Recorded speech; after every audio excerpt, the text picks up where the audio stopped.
नमस्कार छात्रों। पिछले लेक्चर में हमने प्रथम सत्र समाप्ति के उपरांत जो दूसरा सत्र आ जाता है, इसके दूसरे सत्र के अंतर्गत रखे गए पाठ्यक्रम को हमने परिचय के तौर पर देखा है और मैंने कहा था कि अगले लेक्चर से हम इस सत्र की तुरंत शुरुआत जो है करने वाले हैं, क्योंकि आपके द्वितीय सत्र की परीक्षा जून के अंत तक या जुलाई माह में संपन्न हो सकती है। तो उसके पहले हमें पाठ्यक्रम निर्धारित समय में पूरा करना जरूरी है। तो इसलिए आज से हम द्वितीय सत्र में लगाए गए जो पाठ है उसको एक एक करके समझने वाले हैं और उसके आधार पर आपको आने वाले सेमेस्टर की जो परीक्षा है वो आपको देनी है।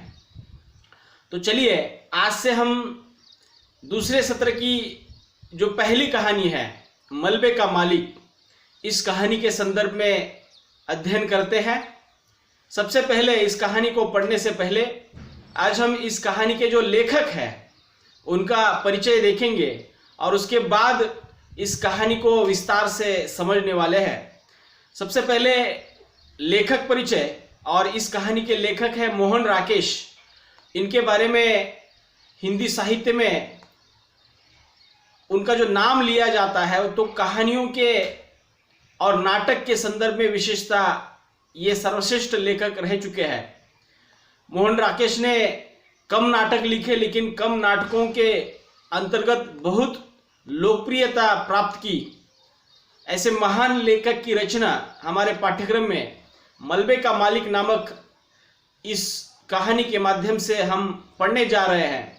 और मोहन राकेश जी इस कहानी के माध्यम से एक ऐतिहासिक घटना के ऊपर, एक ऐतिहासिक प्रसंग के ऊपर अपने विचार जो है, अपनी भावनाएं जो है व्यक्त कर रहे हैं।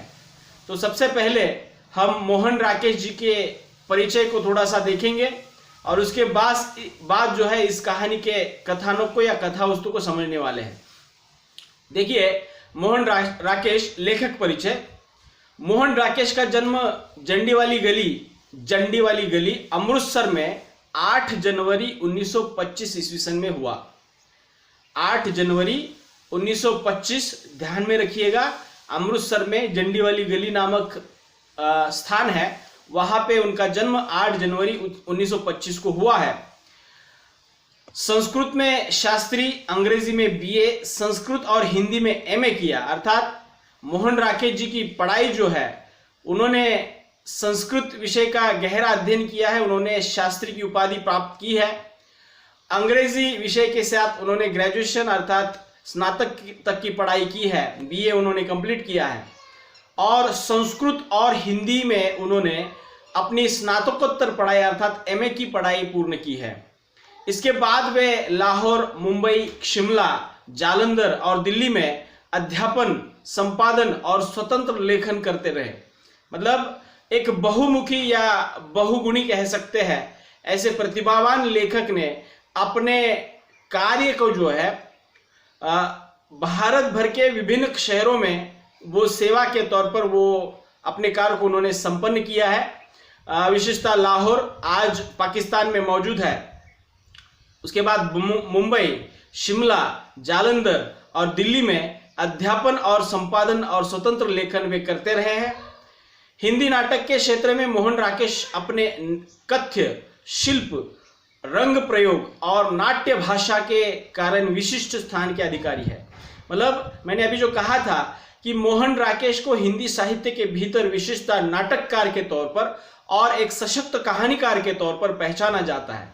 तो उनके नाटकों के जो कथ्य होते हैं, उनके नाटकों के जो उद्देश्य होते हैं और उन उद्देश्यों को कहने की जो पद्धति होती है जिसको शिल्प कहा जाता है, और साथ ही साथ उन नाटकों का रंग प्रयोग जो है उसको प्रस्तुत करने की जो प्रक्रिया है या ढंग जो है, और नाट्यमय भाषा जो है या नाट्यमान भाषा जिसको कहेंगे, अर्थात नाटक के लिए जिस भाषा, जिस संवादों की आवश्यकता है उस सशक्त संवादों की भाषा जो है मोहन राकेश जी ने अपने नाटकों में लिखने की कोशिश की है।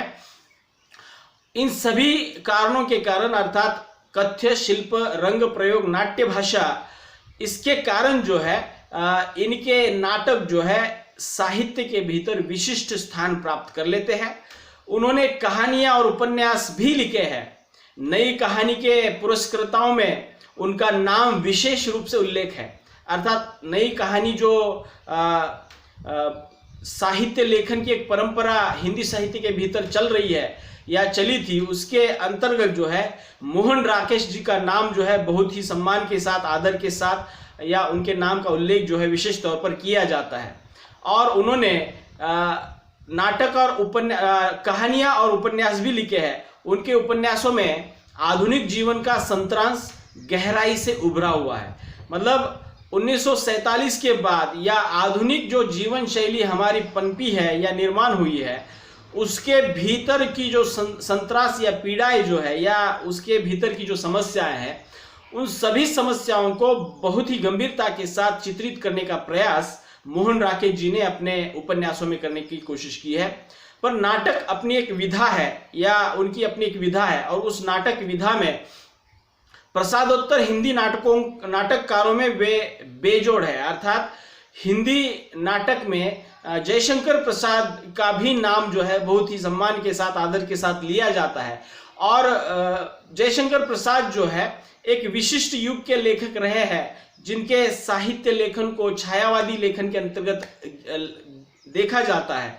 और उनके उपरांत जो है हिंदी साहित्य के भीतर जो प्रसादोत्तर हिंदी नाटककार के तौर पर जिनको अगर पहचाना जाता है, तो वो पहचान जो है मोहन राकेश जी को मिली है।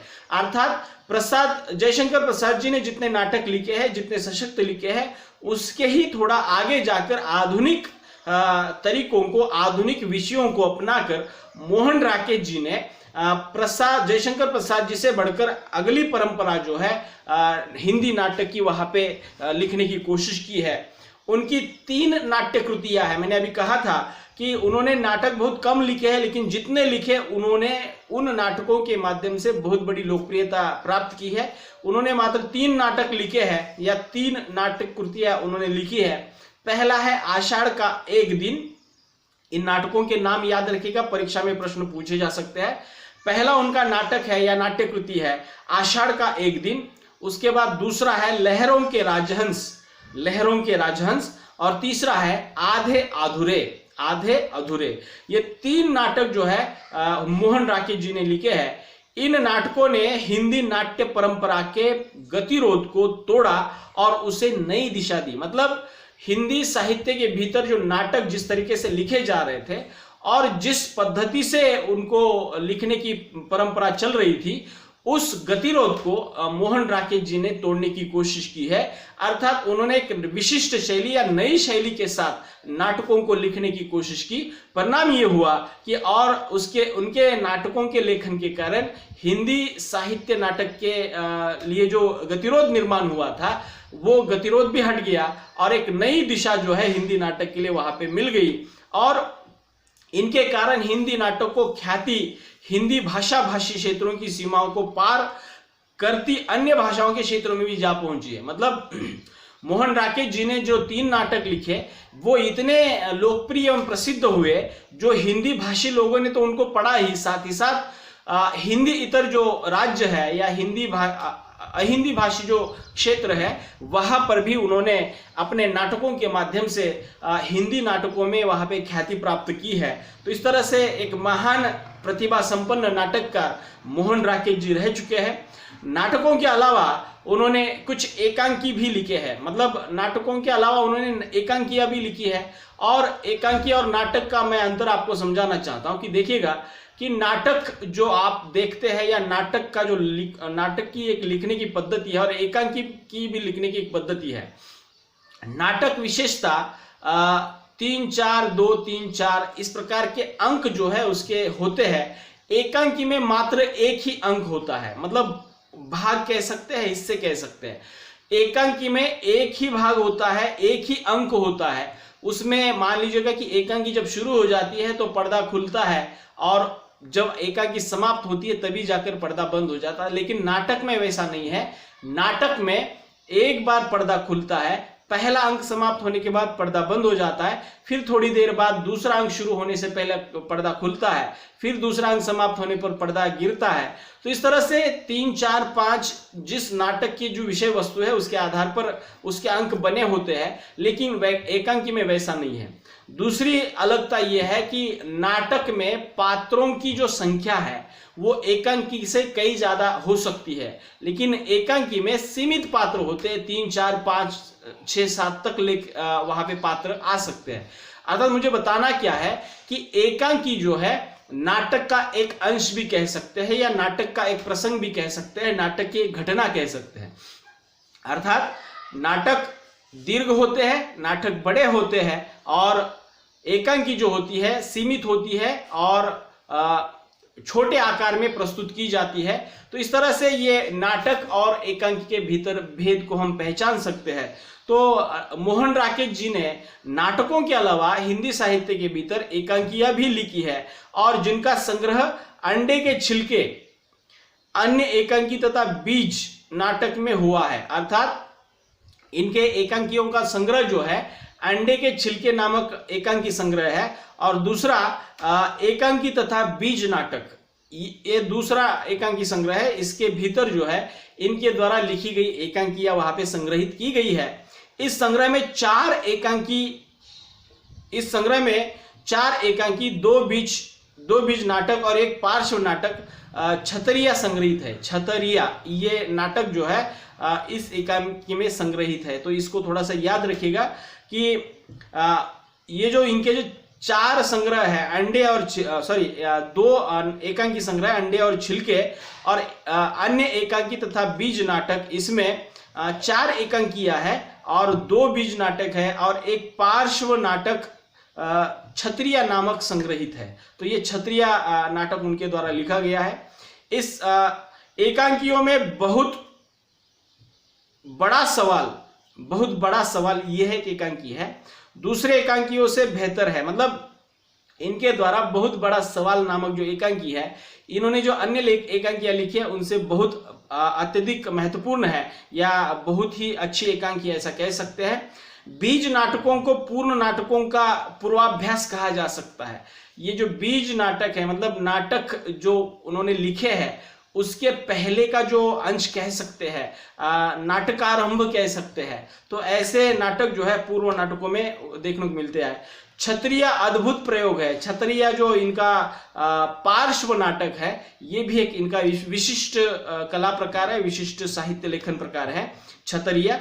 इसमें पार्श्व से उठने वाली आवाजों के सामने मंचीय भाषा नगण्य हो जाती है। मतलब पार्श्व नाटक किसे कहते हैं कि यह नाटक जो है मंच पर जो दृश्य होते हैं उसके लिए उसके पार्श्व में या पीछे से जो आवाजें आती है, उन आवाजों के कारण जो है इस नाटक के संवाद, मतलब जिस प्रकार रंगमंच पर नाटक खेले जाते हैं और पात्रों के जरिए संवाद बोले जाते हैं, तो उसकी तुलना में ये पार्श्व नाटक जो है कहीं अधिक जो है प्रभाव जो है दर्शकों पर डालता है। तो इसलिए छतरिया नामक नाटक का जो प्रयोग है वो भी अद्भुत है। तो इस तरह से इनके द्वारा एकांकियां भी लिखी है, नाटक भी लिखे हैं। साथ ही साथ हिंदी साहित्य के भीतर इन्होंने और बहुत सारा लेखन किया है, उसका भी थोड़ा सा परिचय देखेंगे। देखिए, इनके द्वारा प्रमुख रचनाएं जो लिखी गई है, इसमें यात्रा वृत्तांत जो विधा आती है हिंदी साहित्य के अंतर्गत, यात्रा वृत्तांत में उन्होंने आखिरी चट्टान तक ये रचना लिखी है। आखिरी चट्टान तक ये मोहन राकेश की रचना है, परीक्षा में पूछा जा सकता है। ये यात्रा वृत्तांत है। उसके बाद कहानी संग्रह के अंतर्गत इंसान के खंडहर, इनकी जितनी भी कहानियां हैं इन कहानी संग्रहों के अंतर्गत प्रकाशित की गई है। तो कहानी संग्रहों के नाम मैं बता रहा हूं, इंसान के खंडहर, उसके बाद नए बादल, जानवर और जानवर, ये कहानी संग्रह का नाम है। एक और जिंदगी, फौलाद का आकाश।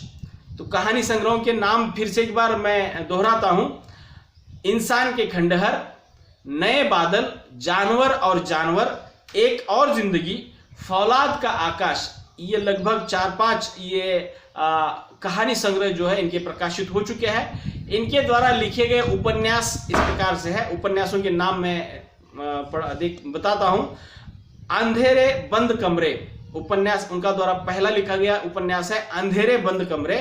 उसके बाद न आने वाला कल नामक उन्होंने उपन्यास लिखा है। और उसके बाद अंतराल नामक भी उपन्यास उन्होंने लिखा है। तो इनके 3 उपन्यास है, अंधेरे बंद कमरे, न आने वाला कल और अंतराल, ये उनके उपन्यास है। नाटकों की बात हमने की है, फिर से एक बार नाटकों के नाम आपको बता देता हूं। नाटक है आषाढ़ का एक दिन, लहरों के राजहंस, आधे अधूरे, ये 3 नाटक इनके बहुत ही हिंदी साहित्य के भीतर बहुत ही लोकप्रिय है। उसके बाद उनके द्वारा निबंध भी लिखा गया है, परिवेश नामक निबंध उन्होंने लिखा है और उस निबंध के माध्यम से अपने प्रतिभा का दर्शन जो है निबंध विधा के अंतर्गत उन्होंने दिखाया है। उसके बाद कुछ रचनाएं उन्होंने अनुवादित भी की है, अर्थात मराठी से हिंदी में, हिंदी से अंग्रेजी में या अंग्रेजी से हिंदी में। तो अनुवाद के तौर पर उनकी रचना है, देखिए मृच्छकटिक ये रचना जो है शाकुंतल, ये जो संस्कृत के जो रचनाएं हैं उसका नाट्यानुवाद उन्होंने किया है, अर्थात मृच्छकटिक, शाकुंतल, ये 2 नाटक जो है उनका भी नाट्यानुवाद मोहन राकेश जी ने किया है। और उसके बाद इनके अनुवाद जितनी भी अनुवादित की गई रचना है तो वो सभी रचनाएं मोहन राकेश रचनावली, लगभग 13 खंडों में इसको प्रकाशित किया गया है। इनके द्वारा अनुवादित किए गए, इनके द्वारा लिखे गए सभी साहित्य को मोहन राकेश रचनावली नामक रचना के संकलन के साथ लगभग 13 खंडों में इसको प्रकाशित किया गया है। अर्थात इनके द्वारा लिखा गया इतना सारा विस्तृत जो है साहित्य लेखन है, इसको मोहन राकेश रचनावली नाम से 13 खंडों में प्रकाशित किया गया है। अंतिम बात हम आ जाते हैं कि इनको पुरस्कार और सम्मान जो है किस प्रकार मिले हैं। तो सर्वश्रेष्ठ नाटक और सर्वश्रेष्ठ नाटककार के लिए संगीत नाटक अकादमी पुरस्कार, नेहरू फेलोशिप, फिल्म वित्त निगम का निदेशकत्व प्राप्त हुआ है तथा फिल्म सेंसर बोर्ड के सदस्य भी रह चुके हैं। अर्थात भारत में प्रदर्शित होने वाली जो फिल्में होती है उन फिल्मों की एक परमिशन मिलती है, सेंसर बोर्ड जिसको कहते हैं। तो इस सेंसर बोर्ड के वो सदस्य भी रह चुके हैं। अर्थात भारत में प्रदर्शित होने वाले जो सेंसर बोर्ड के जो माननीय मानद सदस्य होते हैं तो उनमें से एक मोहन राकेश जी रह चुके हैं। अर्थात ये भी उनके लिए एक सम्मान की बात है, पुरस्कार की बात है। इसके अलावा उन्हें संगीत नाटक अकादमी का पुरस्कार मिला है, नेहरू फेलोशिप भी उनको मिल गई है, फिल्म वित्त निगम का निदेशकत्व भी उनको प्राप्त हुआ है। तो ऐसे महान लेखक, ऐसे महान व्यक्तित्व को परिचय के तौर पर हमने देखा और इनकी द्वारा लिखी गई मलबे का मालिक नामक जो कहानी है इसको हम देखने वाले हैं। आपको समझ में आया होगा कि हिंदी साहित्य के भीतर महान लेखकों की जो परंपरा है उनमें से एक मतलब आदर से लिया जाने वाला, सम्मान से लिया जाने वाला एक प्रमुख नाम जो है मोहन राकेश जी का है और इनकी रचना को हम पढ़ने वाले हैं। मुझे लगता है कि हम खुशनसीब है कि ऐसे महान व्यक्तित्व की रचना हमारे पाठ्यक्रम में लगाई गई है। अगले लेक्चर में इस रचना का सार तथा इस रचना में मौजूद जो पात्र है उनको मैं आपके सामने प्रस्तुत करूंगा और उसके बाद इसकी कथा वस्तु जो है अपने तरीके से आपको समझाने की कोशिश करूंगा। तो मुझे लगता है कि आपको ये मोहन राकेश जी का परिचय समझ में आया होगा। इसमें आए हुई मैंने दोबारा जो दोहराई हुई बातें हैं उनको थोड़ा सा सुनने की कोशिश कीजिएगा, क्योंकि इसके ऊपर परीक्षा में प्रश्न पूछे जा सकते हैं। तो ये बातें थोड़ी सी ध्यान से सुनने की कोशिश कीजिएगा। आइए मिलते हैं अगले लेक्चर में, अगले इस कहानी के पक्ष को लेकर। तब तक के लिए रुकते हैं। धन्यवाद।